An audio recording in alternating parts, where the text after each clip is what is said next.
उनीहरूले चाहिँ अहिलेसम्म एउटा क्लास डिस्टर्ब भएको छैन, कहिले पनि हडताल भएको छैन क्लासहरूमा। बाहिर अरू हडताल भए पनि प्रिन्सिपलको अफिसमा ताला बन्दी गरे पनि we are proud to say that हाम्रो क्लासरुम डिस्टर्बेन्स कहिले पनि भएको छैन र क्यालेन्डर अपरेसनहरू हामी गइरहेका छौँ र विदिन अ मन्थ हामी रिजल्ट गर्ने त्यो उसमा अहिले सफल भइरहेका छौँ। गर्दाखेरि अहिले त्रिभुवन युनिभर्सिटीले जुन मास्टर्स लेभलमा भनौँ सेमेस्टर सिस्टम स्टार्ट गरेको छ, this is a very good beginning. किनकि हामीले जो सेमेस्टर सिस्टममा पढेको छ त्यसलाई त्यसको मर्म थाहा हुन्छ, जसले सेमेस्टर सिस्टममै पढेको छ उसलाई त्यो मर्म थाहा हुँदैन र त्यो मर्म थाहा नभएर पनि धेरै भन्नु कुसमुकुस भएको होइन। तर वन्स वी स्टार्ट इट यसको रियलाइजेसन हुन्छ र एउटा एकाडेमियाभित्र पस्छ। मैले त्रिभुवन विश्वविद्यालयमा अहिले भनौँ म अहिले पनि त्यहाँबाट रिटायर्ड भएको छैन, 39 इयर्स पुरा गरेर 40 इयर्स मेरो सर्भिस त्यहाँ हुँदैछ र मलाई कस्तो गौरव लाग्छ भने मलाई कमसेकम महेन्द्रबाट मैले कीर्तिपुरका विद्यार्थीलाई नेटवर्किङबाट पढाउनु पाएँ भने म आफूलाई गौरवशाली मान्न सक्थेँ अझै पनि। किनकि मलाई अझै पनि म अपडेट गरिरहेको छु। मैले अमेरिकन युनिभर्सिटी आइडी युज गरेर चाहिँ इन्टरनेट एक्सेस गरिरहेको छु, बुकहरू डाउनलोड गरिरहेको छु र त्यो अवसर अब यो भनौँ न सेन्ट्रल डिपार्टमेन्ट अफ लाइब्रेरी र इन्फर्मेसन साइन्सले यो अवसर सबैलाई दिने एउटा वातावरण तयार हो भने डेफिनेटली इलाम क्याम्पसको एउटा साथीले महेन्द्रमा बसेको हाम्रो क्याम्पस विद्यालय पढाउन सक्छ र महेन्द्रबाट हामी कीर्तिपुरमा पढाउन सक्छौँ। यो थालनी हामीले गर्न सक्यौँ भने डेफिनेटली हाम्रो एकाडेमिया चाहिँ अगाडि बढ्छ र हामी अरू कुनै पनि देशभन्दा पछाडि पर्दैनौँ। र मलाई लाग्छ मैले यस अवस्थामा युजिसी र त्रिभुवन विश्वविद्यालय लाइब्रेरी साइन्स सेन्ट्रल डिपार्टमेन्टलाई बधाई दिन चाहन्छु। यहाँले एउटा असल सुरुवात गर्नुभएको छ, you have done commendable work र यसमा हामी अरू युनिभर्सिटीले पनि होस्टेलमा हाइसिङ मिलाउन तयार छौँ। यहाँले प्रपोजल अगाडि बढाउँ र यहाँले सफ्टवेयर हामीलाई पनि सेयर गरौँ। We are ready to share out that also. र यति भन्दै यहाँले यो अवसर मलाई दिनुभयो, यसको लागि म यहाँप्रति कृतज्ञता ज्ञापन गर्दछु। धन्यवाद। धेरै धेरै धन्यवाद छ उहाँलाई पनि। वास्तवमै युनिभर्सिटीको नेटवर्किङले देशकै नेटवर्किङ पनि गरिरहेको प्रतिबिम्ब गर्दो रहेछ। धेरै धेरै धन्यवाद उहाँको महत्त्वपूर्ण भनाइको निमित्त। सभाध्यक्षज्यू, प्रमुख अतिथि विश्वविद्यालय अनुदान आयोगका अफिसिएटिङ चेयरम्यानज्यू, त्रिभुवन विश्वविद्यालयका उपकुलपतिज्यू, सुदूरपश्चिम विश्वविद्यालयका उपकुलपतिज्यू, मञ्चमा आसीन विशिष्ट व्यक्तित्वहरू, यहाँ पाउनुभएका विभिन्न विश्वविद्यालय तथा प्रतिष्ठानका पदाधिकारीज्यूहरू, प्रथमतः यो central department of library and information science टियुलाई यस वर्कसपको आयोजना गरिदिनु भएको र यस वर्कसपमा सहभागी हुनका लागि हामीलाई पनि अवसर दिनुभएकोमा म धन्यवाद दिन चाहन्छु। अब जुन भूगोलको मैले प्रतिनिधित्व गरेर यस डाइसमा उभिरहेको छु, त्यो भूगोल भनेको नेपालको नै अति नै विकट क्षेत्रमा पर्दछ र ऐनद्वारा स्थापित यस संस्थाको हाम्रो जुन निर्दिष्ट कार्यक्षेत्र छ त्यो क्षेत्रलाई हाम्रो संविधानले पनि पिछडिएको क्षेत्र भनेर घोषित एरियामा चाहिँ हामीलाई काम गर्न खटाइएको छ। त्यस परिप्रेक्ष्यमा भन्नुपर्दाखेरि त्यस भूगोलमा यहाँ हामीले विद्वान वर्गहरूले भन्नुभएको जस्तो लाइब्रेरीको चाहिँ डेभलपमेन्ट र लाइब्रेरीलाई चाहिने रिसोर्स मटेरियल्सहरूको ढुवानी गर्नको लागि पनि जुन समस्याहरू छ हामीले पत्र-पत्रिकामा पढिरहेका छौँ। इभन प्राथमिक शिक्षाका किताबहरू पनि पुर्याउन नसकिरहेको जुन अवस्था छ, त्यो अवस्थामा त्यो भूगोलमा रहेर हामीले एउटा अत्याधुनिक लाइब्रेरी विकास गर्ने भनेर जुन हामीले सोचका साथ अगाडि बढिरहेको अवस्था छ, त्यो अवस्थामा यो हाम्रो नेपालकै सबैभन्दा पुरानो शैक्षिक विश्वविद्यालयको हिसाबमा त्रिभुवन विश्वविद्यालयले जुन एउटा पहल कदमी गरेको छ, त्यस पहल कदमीबाट मलाई के लाग्छ भने हाम्रो जस्तो एउटा रिसोर्स स्रोत साधनको चाहिँ न्यून पहुँच भएको छ। हाम्रो मुलुकै भन्नुपर्दाखेरि स्रोत साधनको न्यून पहुँच भएको मुलुकमा रिसोर्सको डुप्लिकेसन भन्दा रिसोर्स सेयरिङ गरेर विभिन्न विश्वविद्यालयहरू, प्रतिष्ठानहरू, विभिन्न संस्थाहरू, क्याम्पसहरूको चाहिँ रिसोर्स सेयरिङ गरेर हामी अगाडि बढ्न सक्ने हो भने हामीले थोरै लागतमा धेरै विद्यार्थीहरूलाई हामी समेट्न सक्छौँ होला भन्ने मलाई लागेको छ र यस कार्यक्रमले पनि सायद यही दिशामा अग्रसर हुन्छ भन्ने मैले आशा गरेको छु। र अहिले हामीले हाम्रो जस्तो दुर्गम क्षेत्रमा काम गर्दाखेरि भर्चुअल एजुकेसनको माध्यमबाट पनि टिचिङ लर्निङको चाहिँ व्यवस्था हुनुपर्ने रूपले देखिन्छ र विभिन्न हाम्रा परिषदहरूको मापदण्डमा पनि त्यो कुरालाई समेट्नुपर्छ भनेर आवाज उठाइरहेको बेलामा सायद यो एउटा लाइब्रेरी नेटवर्किङ र चाहिँ यो जुन हामीले सेयरिङका कुराहरू गरिरहेका छौँ यो भर्चुअल एजुकेसनको लागि पनि एउटा कोसे ढुङ्गोको रूपमा स्थापित हुन जाओस्। र अघि हाम्रो विद्वान वर्गले भन्नुभयो यो स्थापना गर्नुभन्दा पनि यसको चाहिँ प्रयोगमा ल्याउनु सबैभन्दा महत्त्वपूर्ण कुरा हो जस्तो मलाई लागेको छ। र चाहिँ मैले आफूले देख्दाखेरि र बुझ्दाखेरि यदि फ्याकल्टीहरूले सम्पूर्ण संस्था कलेज विश्वविद्यालयका फ्याकल्टीहरूले आफूलाई एउटा रोल मोडलिङको रूपमा विकास गरेर यस यो लाइब्रेरीको कन्सेप्टलाई चाहिँ आत्मसात गरेर अगाडि बढ्ने हो भने स्वतस्फूर्त रूपमा सम्पूर्ण विद्यार्थीहरूले पनि त्यो रोल मोडलको चाहिँ अनुसरण गरेर यो लाइब्रेरीको कन्सेप्टलाई मूर्त रूप दिनेछन् भन्ने मैले आशा राखेको छु। र अन्त्यमा यस्तो यो एउटा महत्त्वपूर्ण पहल कदमीको लागि यो त्रिभुवन विश्वविद्यालय central department of library and information sciences र युनिभर्सिटी ग्रान्ट कमिसनलाई मेरो हार्दिक धन्यवाद दिन चाहन्छु र यस कार्यक्रमलाई निरन्तरता दिनुहुन एवं सबभन्दा महत्त्वपूर्ण कुरा कार्यान्वयनमा जानुहुन पनि म शुभकामना व्यक्त गर्न चाहन्छु। धन्यवाद।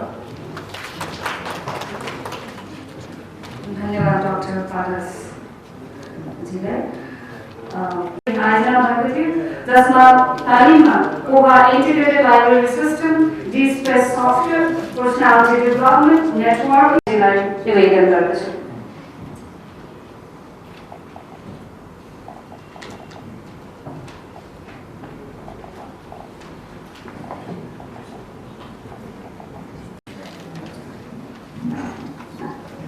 समारोहका अध्यक्षज्यू, आइलेबल वर्कसपका प्रमुख अतिथिज्यू, विभिन्न विश्वविद्यालयका उपकुलपतिज्यूहरू र उपस्थित हुनुभएका रजिस्ट्रारज्यूहरू, डिनज्यूहरू लगायत विभिन्न व्यक्तित्वहरू, हामी अघि उत्कृष्ट विक्रयले भनिसक्नुभयो तर हामीले 3 हप्ता लामो डिजिटल लाइब्रेरी ट्रेनिङ सकाएर आज यस हाई लेभल वर्कसपमा उपस्थित भएका छौँ। वास्तवमा ट्रेनिङ कोर्स चाहिँ एकदमै उपयोगी थियो जहाँ यो डिजिटल लाइब्रेरी म्यानेजमेन्ट लगायतका अनेक कुराहरू पनि राखिएका थिए। जस्तै हामीहरूले लाइब्रेरीमा नेटवर्किङ, डाटा कम्युनिकेसन कसरी गर्ने, कसरी एउटा कम्प्युटरबाट अर्को कम्प्युटरमा डाटा ट्राभल गर्छ भन्ने कुराहरू हामीले जान्ने मौका पायौँ।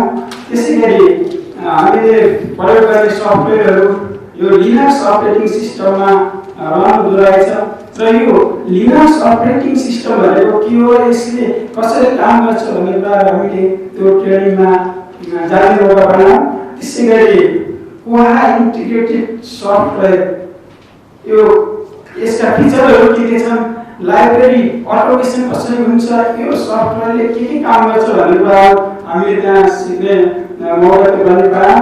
र यो डिजिटल लाइब्रेरी को लागि हामीले डी स्पेसको बारेमा पनि केही जानकारी पाएका थियौँ र यो लगायत हामीले आफूले काम गर्दा आफ्नो वर्क स्टेसनमा गएर आफूले काम गर्दा विभिन्न किसिमका समस्याहरू आउने गर्दछन् र जस्तै पर्सनालिटी डेभलपमेन्ट सम्बन्धी, त्यस्तै कन्फ्लिक्ट म्यानेजमेन्ट, टाइम म्यानेजमेन्ट, ग्रुपमा काम गर्दा ग्रुपलाई कसरी डाइनामिक गराउने भनेर ग्रुप डाइनामिक जस्ता कोर्सहरू पनि राखेर हामीलाई नेपालका दिग्गज रिसोर्स पर्सन्सहरू बोलाएर हामीलाई साक्षात्कार गराउने अवसर दिनुभएकोमा यो आयोजक टिमप्रति हामी सम्पूर्ण तालिममा सहभागी साथीहरूको तर्फबाट हार्दिक आभार व्यक्त गर्न चाहन्छु।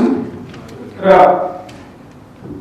विश्वविद्यालय भनेको सूचनाको स्रोत हो, सूचनाको मुहान हो।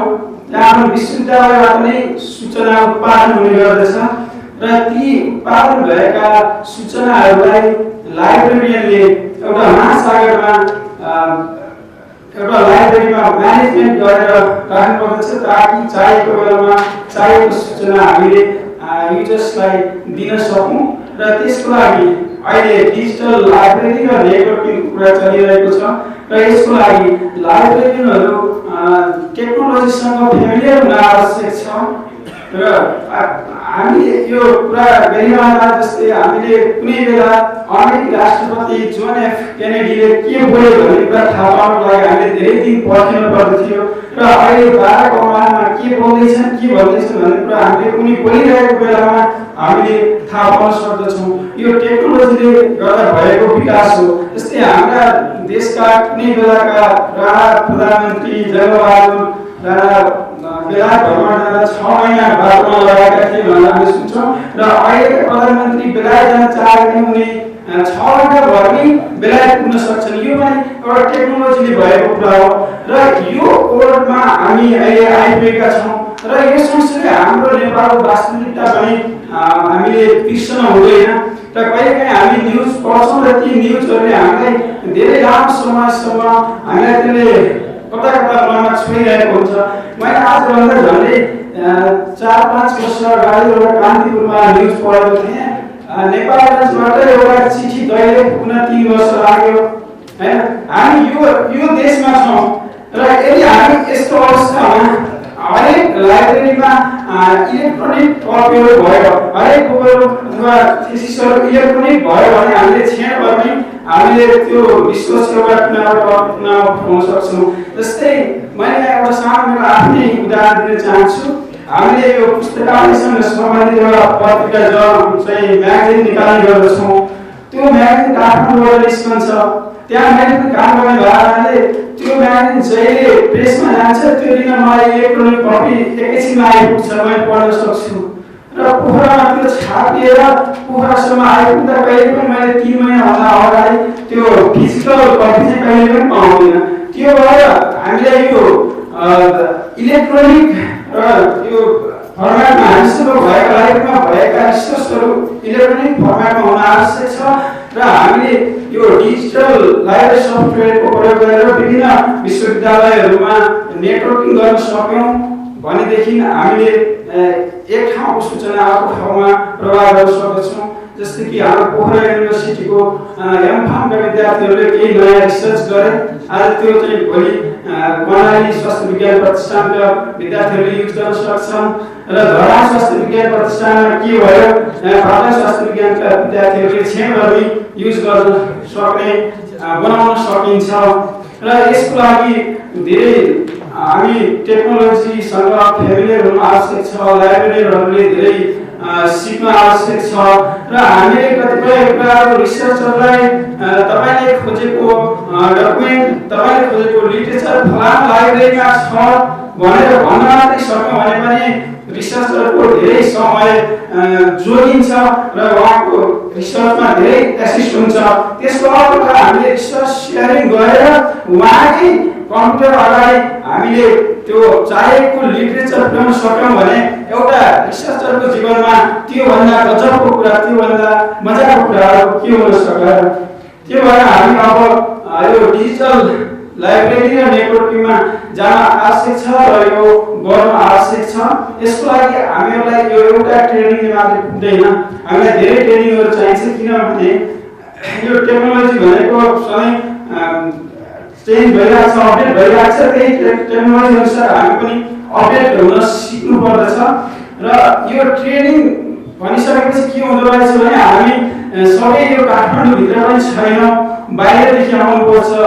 कोही चाहिँ कर्णालीबाट आउनुपर्छ, कोही चितवनबाट, कोही धरानबाट, कोही पोखराबाट। यो गरेर हामी यो काठमाडौँमा धेरै समयसम्म बस्दा हामीलाई धेरै किसिमका अप्ठ्याराहरू हुँदो रहेछ हामीसँग धेरै अब विश्वविद्यालयहरूले हामीलाई ट्रेनिङमा पठायो।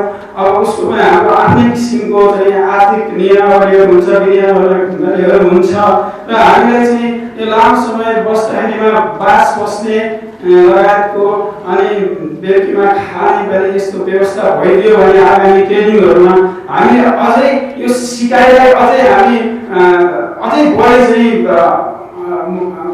हामीले सिक्ने यो जुन प्राप्त नलेज गेन गर्ने लेभल अझै माथि बढ्थ्यो होला र यी कुराहरूलाई पनि आगामी ट्रेनिङहरूमा चाहिँ आयोजक पक्षहरूले ध्यान दिइदियो भने हामी आभारी हुने थियौँ। यो मेरो एकदमै हृदयदेखि एउटा निवेदन हो र यो किसिमको ट्रेनिङहरू आयोजना गर्दा मैले अहिलेसम्म हामी सबै 10 जना साथीहरू सँगै ट्रेनिङ गऱ्यौँ।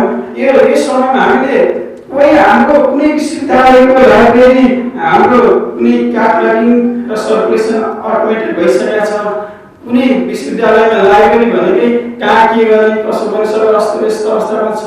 सबै विश्वविद्यालयको लाइब्रेरी एउटै किसिमको छैन र त्यहाँ काम गर्ने मेन पावर पनि एउटै लेभलको नहुनाले ती सबै विश्वविद्यालयको आवश्यकता, विश्वविद्यालयको लाइब्रेरीको आवश्यकतालाई बुझेर त्यो लेभलको ट्रेनिङमा कुन लेभलको ट्रेनिङमा कहाँको कुन लेभलको लाइब्रेरियनहरूलाई लाइब्रेरीमा काम गर्ने मेन पावरलाई बोलाउने भन्ने कुरा पनि यो गरिदियो भनेदेखि त्यो सिक्नलाई चाहिँ एउटा सिकाइको लेभल चाहिँ फरक पर्थेन र त्यो एउटा स्पिडमा अगाडि जान्थ्यो होला।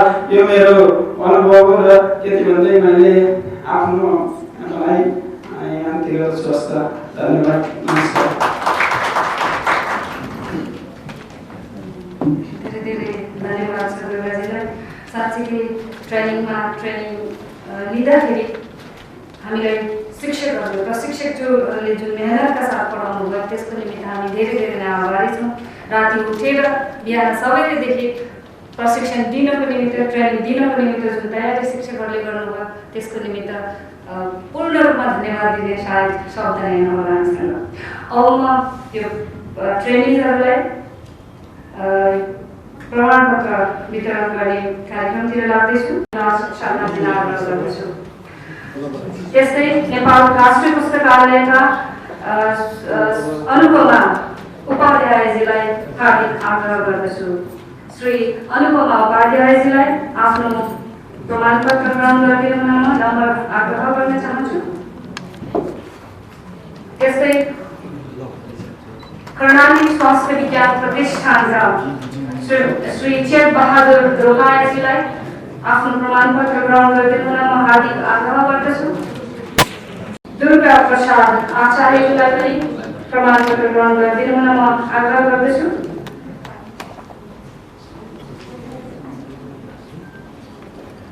त्यसबाटै लेजर पुटर कलेज अफ हेल्थ साइन्सबाट आउनुभएका श्री जमुना टन्डनजीलाई पनि म प्रमाणपत्र ग्रहण गर्नुहुन आग्रह गर्दछु।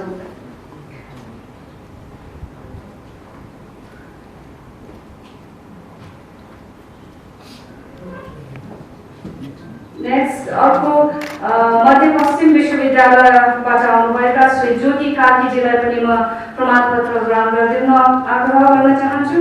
र त्यसबाटै लुम्बिनी विश्वविद्यालयबाट आउनुभएका श्री कमला साञ्चेल उप्रेतीजीलाई पनि प्रमाणपत्र ग्रहण गरिदिनु म अनुरोध गर्दछु।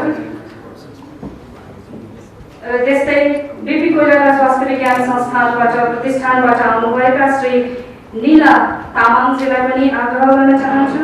र त्यस्तै कृषि विज्ञान विश्वविद्यालयबाट आउनुभएका श्री शिवप्रसाद गौतमजीलाई पनि म प्रमाणपत्र ग्रहण गर्नको निमित्त आग्रह गर्न चाहन्छु। र पुस्तकालय तथा सूचना विज्ञान विभागबाट म आफै पनि ट्रेनिङमा उपस्थित थिएँ।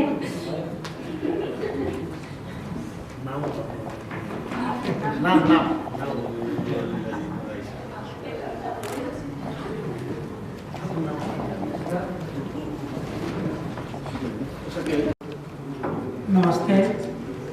सम्पूर्ण महानुभावहरूलाई म स्वागत गर्न चाहन्छु। सर्वप्रथम आजको कार्यक्रमको सभापतिज्यू भीमदेव श्रेष्ठजीलाई आफ्नो अमूल्य समय दिएर यहाँ आएर अध्यक्ष ग्रहण गरिदिनु भएकोमा उहाँलाई आयोजकको तर्फबाट र मेरो व्यक्तिगत तर्फबाट धेरै धेरै धन्यवाद दिन चाहन्छु। त्यस्तै आजको मुख्य अतिथि श्री भोला पोखरेलज्यू, निमित्त अध्यक्ष युजिसी, आफ्नो समय दिएर यहाँ उद्घाटन समारोहको उद्घाटन गरिदिनु भयो र त्यस्तै सबै पार्टिसिपेन्टहरूलाई सर्टिफिकेट दिनुभएको र हायर एजुकेसन बारेमा केही आफ्नो मन्तव्य दिनुभएकोमा उहाँलाई पनि धेरै धेरै धन्यवाद दिन चाहन्छु। आजको विशेष अतिथिहरू professor doctor Hirabahadur Maharjan, VCTO university, professor Jayaraj Awasthi, VC Sudurpaschimanchal विश्वविद्यालय र डाक्टर पारस आचार्य, VC कर्णाली स्वास्थ्य विज्ञान प्रस्तावनका महानुभावहरूलाई पनि अझै यहाँ आएर यस कार्यक्रमको शोभा बढाइदिनु भएकोमा र आफ्नो आफ्नो मन्तव्य राखिदिनु भएकोमा उहाँहरूलाई धेरै धेरै धन्यवाद दिन चाहन्छु। त्यस्तै आजको वक्तव्य प्रोफेसर डाक्टर हृदय रत्न बज्राचार्य, टेक्निकल एडभाइजर, युजिसी नेपालको तर्फबाट नेटवर्क सम्बन्धी हाइलाइट गरिदिनु भएको र एजुकेसन कस्तो हुनुपर्छ, क्वालिटी एजुकेसन कस्तो हुनुपर्छ र रिसर्च कस्तो किसिमले जानुपर्छ भन्ने विषयमा हाइलाइट गरिदिनु भएकोमा उहाँलाई पनि धेरै धेरै धन्यवाद छ। त्यस्तै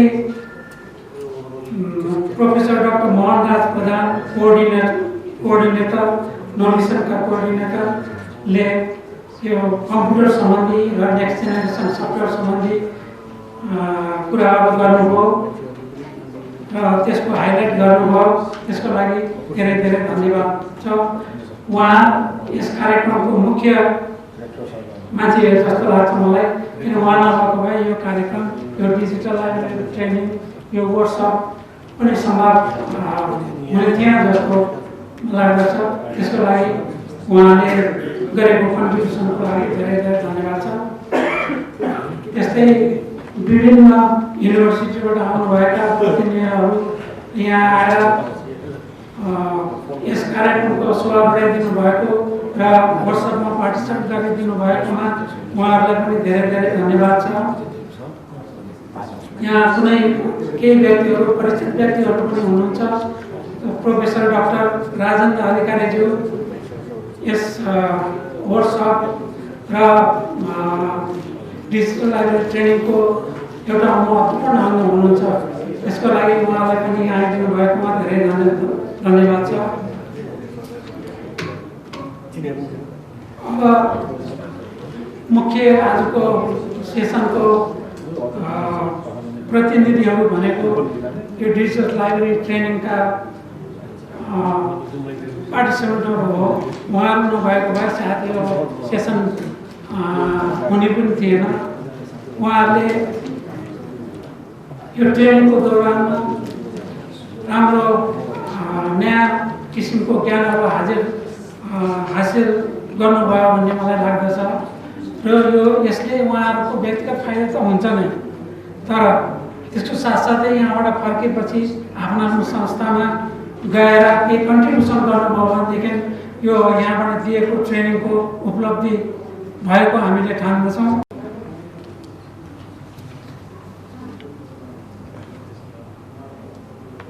अब केही कारणवश मैले कुनै महानुभावहरूलाई यहाँ धन्यवाद दिन बिर्सेको भए त्यो अज्ञानतावश भएको भन्ने सम्झी दुःख नमानिदिनु अनुरोध गर्दछु। र यहाँ कुनै सञ्चारकर्मी साथीहरू हुनुहुन्छ भने उहाँहरूलाई पनि धेरै धेरै धन्यवाद छ।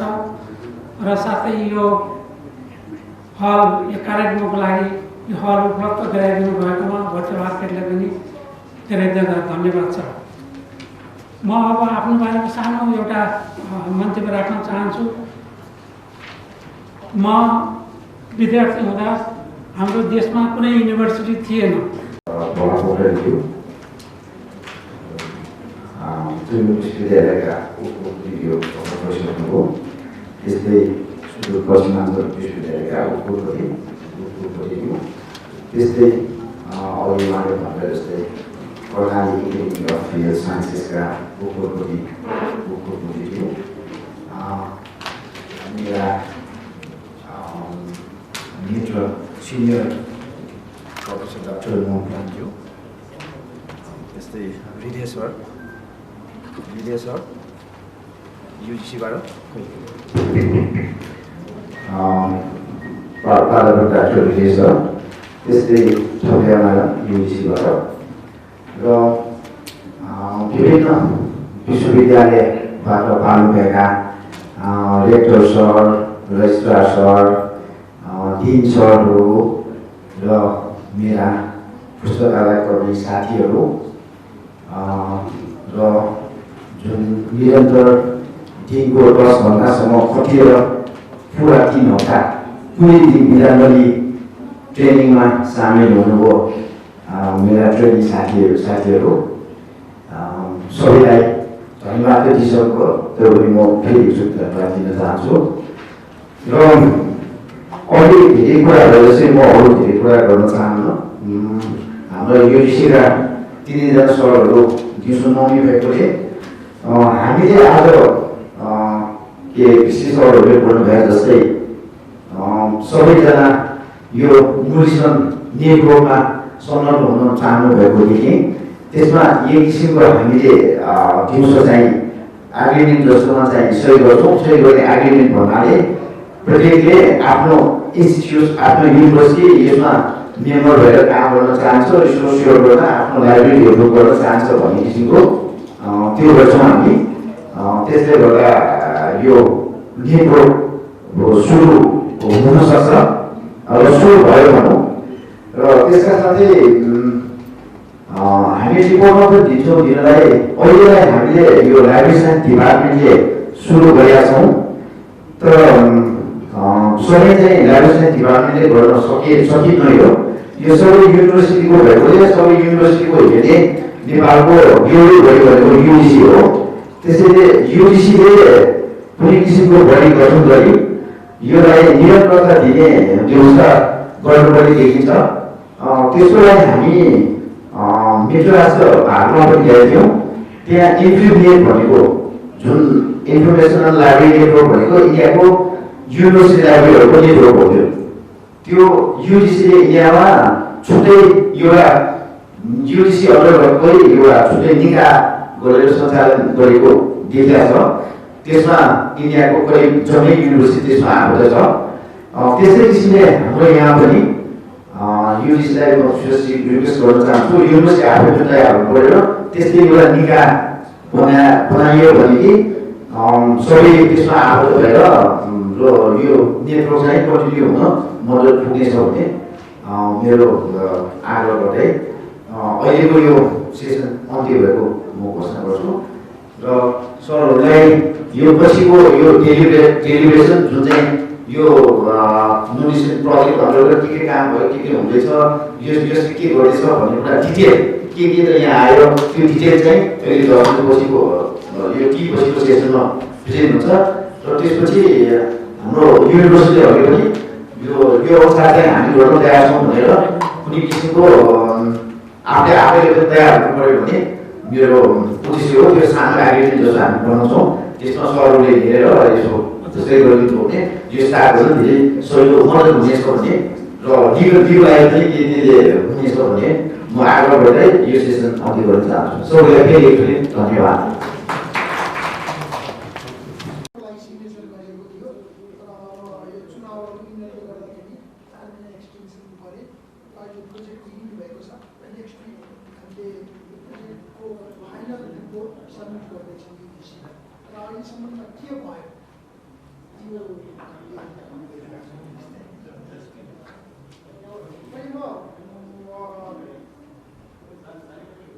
स्लाइडमा देखाउँछु अनि त्यसपछि लाइभ डेमो पनि देखाइदिन्छु। अब यो प्रोजेक्ट सुरु हुनुभन्दा अगाडिको के सिचुएसन थियो र अहिले कुन सिचुएसन छ हुन्छ मैले त्यो देखाउन लागेको छु। प्रोजेक्ट सुरुभन्दा अगाडि यी लाइब्रेरीहरू आइसोलेसन्समा वर्क गर्दथ्यो। त्यहाँ कुनै पनि स्ट्यान्डर्ड प्रोसिडियरहरू थिएन। लाइब्रेरीमा के हुन्छ भने क्याटलग गर्दाखेरि सबभन्दा टाइम वेस्टेज क्याटलगिङ गर्दाखेरि हुन्छ। लाइब्रेरियनहरूको 95% टाइम क्याटलगिङ गर्नमा खर्च हुन्छ। सबै लाइब्रेरीले इन्डिभिजुअल क्याटलगिङ गर्थ्यो, तर त्यसको आउटपुट पनि केही पनि देखिँदैन।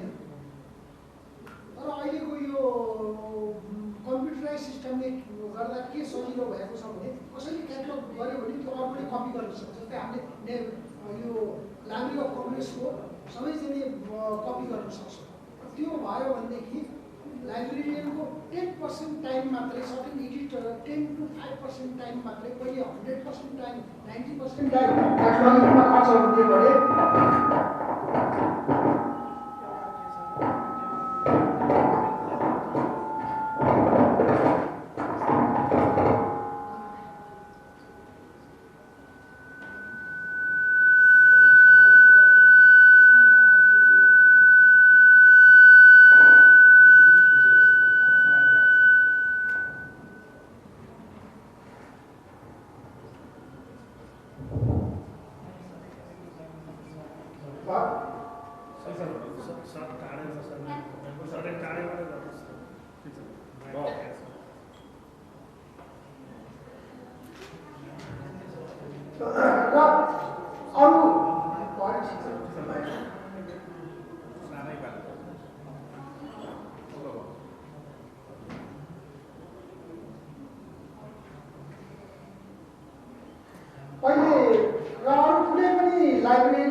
within the country and outside the country.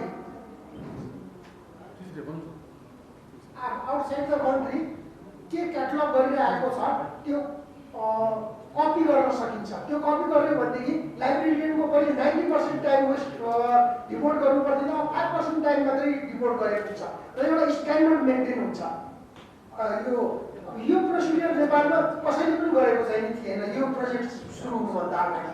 र लाइब्रेरीले के काम गरिराख्यो भन्दाखेरि दिनभरि बसेको छ, लेखेको चाहिन्छ र अलमोस्ट यहाँको बुक्सहरू इन्टरनेसनल जस्तै लाइब्रेरी अफ कङ्ग्रेस र अरू लाइब्रेरीहरूमा अलरेडी क्याटलग चाहिँ भइसकेको चाहिन्छ।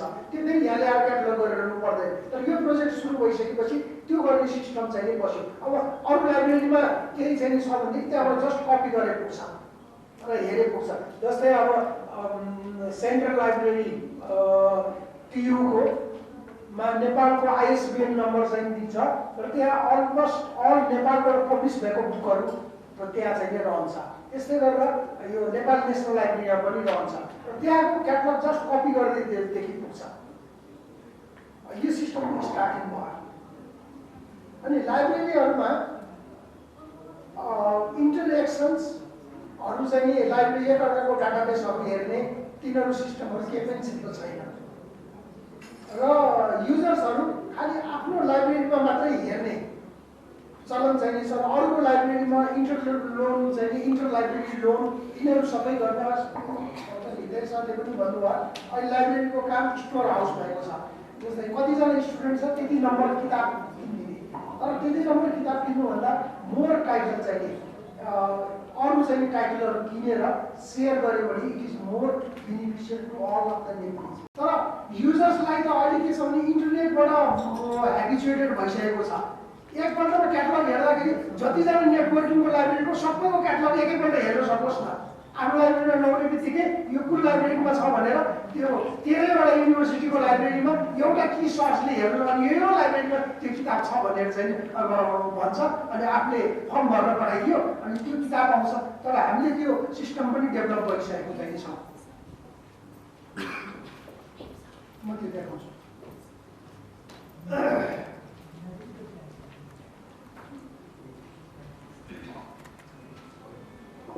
अब यो प्रोजेक्टले के बेनिफिसियर चाहिँ को बेनिफिटेड हुन्छ त? Teachers, students, research of 13 universities. अनि लाइब्रेरियन्सहरू यो मोडर्न इन्फर्मेसन टेक्नोलोजी भनेपछि कम्प्युटर टेक्नोलोजी युज गर्नको लागि हेबिचुएटेड चाहिँ नि हुन्छ